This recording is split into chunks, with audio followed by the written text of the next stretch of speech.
Why don't I think a person got raised from the dead? Yes. Oh. Why don't you think Jesus got raised from the dead? I don't think anybody gets Not raised from the anybody. dead. Okay. Because it violates the laws of nature. Okay. Okay. I mean, So you have the kind of a materialist, fundamentalist view. well, let me ask this. You think God raised Jesus from the dead, yeah. right? Do you think God can break the laws of mathematics? Can God God make can't contradict himself, no. No, Because right. he is... Exactly. Mathematics is his language. That's right.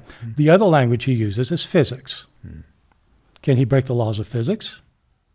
I mean, I think we're getting off. No, we are not getting. This is precisely. You asked me why I don't believe it. Well- and the reason I don't believe it is because it violates the laws of physics. And I don't he think can God. feed things into his system, for sure. I don't think God can break the law of physics any more than he can break the law of mathematics. Feeding things into his system to bring a dead person to life is not the same thing as making 2 + 2 5.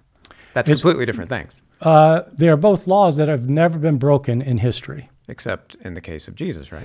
So here's the question. This is a very big, it's a very big question, because what you're arguing is that the most probable event that happens with Jesus, because Paul and Peter said it happened, the most probable thing is the violation of a law of physics that has never been violated in 13.8 billion years. Never, except in this one instance. Well, now, if you're a historian, historians don't argue that something that happened only once in all of history is the most probable occurrence because somebody said it happened. Unless there's an incredible evidence. The incredible demonstrate. evidence is that Paul said Not just so? that. Not just that. We're just getting But started. what's interesting here for me, Bart, though, is that presumably, on the face of it, if you do believe that God would never, if there is a God, let's say, that God would never break the laws of physics, then on the faces of it, no amount of evidence could persuade you of a miraculous claim. You've kind of decided that before you come to the you'd text. have to. What you'd have to do is you'd have to have evidence from physicists that these laws don't apply.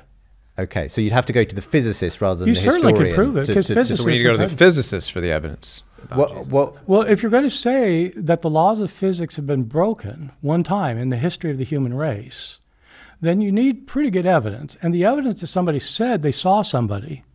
But that's not the only evidence, and we're going to talk about more. But that's not the only evidence. We were talking about the appearances, and the appearances, I think, and you've said this, and I've appreciated you said this in how Jesus became God.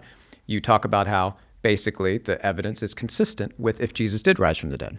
And I appreciate that, because you're saying if Jesus rose from the dead, basically the evidence we have looks the same. It would look the same. So you don't believe he rose from the dead, but the evidence does support the miracle. Do you agree with that?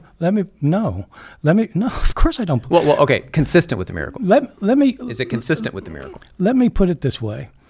There is a famous Jewish holy man, Baal Shem Tov, who eyewitnesses have told us, lived in the 18th century. He told us he could heal the sick, he could cast out demons, he could raise the dead.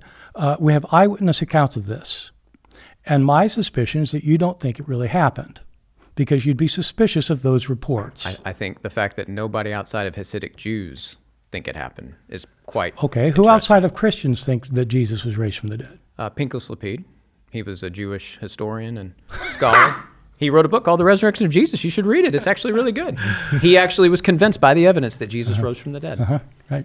Okay. You should read it. It's really I mean, good. I He's a guess great the scholar. point is, if you come to believe that Jesus has been raised from the dead physically, it's quite likely you will become a Christian. So if you believe the miracles of Baal Shem Tov, then you become a Hasidic Jew. And I'll also point out so that is an evidence that Baal Shem Tov really did these things because somebody believes and then converts. It's not evidence. And I would also add that there are scholars that I appreciate, people like E.P. Sanders. I know you respect E.P. Sanders.